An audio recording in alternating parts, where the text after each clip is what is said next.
just want to place on record at least my response to the interview this morning with Mhic Mhathúna. I just was shocked by the content of the interview. I think that anyone listening, I don't even know how to explain it, but all we can do is extend our good wishes to her and to her family, and to wish her the very best for the time ahead. The state, in my opinion, has failed her, and she said that this morning. She said, I'm dying when I don't have to, and she's just one of the victims of this latest controversy. One of the points that she made was that the job of government, if you like, the first obligation of government is to keep its people safe.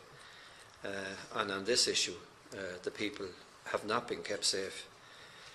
And there is need for reform, and I believe there's need for resignation in the appropriate places. But I want to acknowledge the bravery of this woman, because I think that she has certainly done a lot for the women of this country, and I really sympathise with the place that she now finds herself in.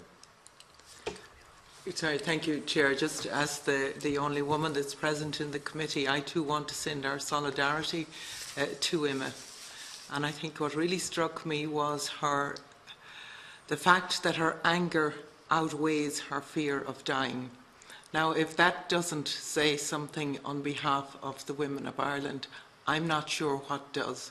And if that doesn't force accountability to those who are responsible for the cover-ups here and the negligence, I don't know what it takes to do that. But I do want to send solidarity to her and to her family, and I want to thank her and Vicky and the other women for their bravery and their courage and the service that they're doing for this state, the service that is not being done by those who have been very, very highly paid to do it. Thanks, Senator. Deputy Doherty. Chairperson, I think it's appropriate that you open this meeting with those words, because I think the nation has been gripped by that interview, and it was, I can only imagine how difficult it was to speak publicly in relation to that. And we were discussing earlier amongst ourselves, how could you sit down with your family, your young children, and explain to them that you were going to die when you shouldn't have to be in that position? And the words today, I think, will have a long-lasting impact on many people here, and the pain that is felt by Mhic Mhathúna needs to be the nation's pain, and her demand for accountability needs to be the nation's demand for accountability. I raised this case last week with the Taoiseach. I know my party leader again raised it yesterday, and my only regret is that we're now in a situation where the victims of this scandal have to pour their hearts out on national media demanding accountability. We in this committee have worked well together demanding accountability from different sectors, and it's important that not only we express our sympathy and solidarity with Emma and her family at this time, but also support her in our request for accountability. Senator or Deputy McGrath. Yeah, look, it was an interview that would shake anyone to their core. To be honest, Cahir, look, it's a human tragedy, and I think it behoves all of us to ensure that the truth, however unvarnished, however uncomfortable it is reached, and that there is accountability and that there is justice. She has an incredibly difficult road ahead, and her family, and it's just such a tragic situation, and all that we can do is extend our full support, our best wishes, and be resolute in our commitment to get to the heart of the issues here and to ensure that this kind of thing never happens again. Senator? Yeah, can I just... I heard the interview this morning, and I thought Audrey Carville, I suppose, gave him a lovely interview. She was more concerned really for her kids and her children than she really was for herself. And I think what's happened here is really...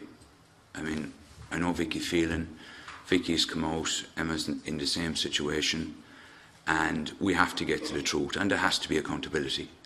And when you look back on it, once again, it's an issue around women. It's an issue around a young mother.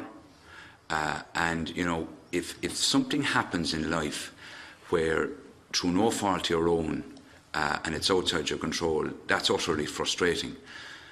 But when it happens and it involves where there can be the loss of life, it's unforgivable. And I hope that she gets some, you know, when she's meeting her, she made reference to meeting her medical people. That I wish her well. I can't express any words because I just the human aspect of it.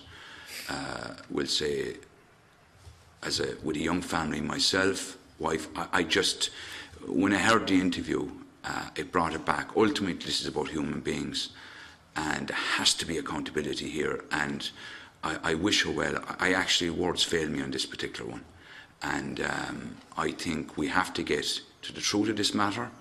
There has to be accountability. People need to look into their hearts and do the decent thing, because you have to, at some stage, you people are entitled. She asked about that in terms of having, you know, feeling safe, and she has been failed on a human level, and that's why it's so important at this particular point that we get to the truth. But on a human level, I just found this morning's interview, words fail me in terms of the impact it's had on him and her family.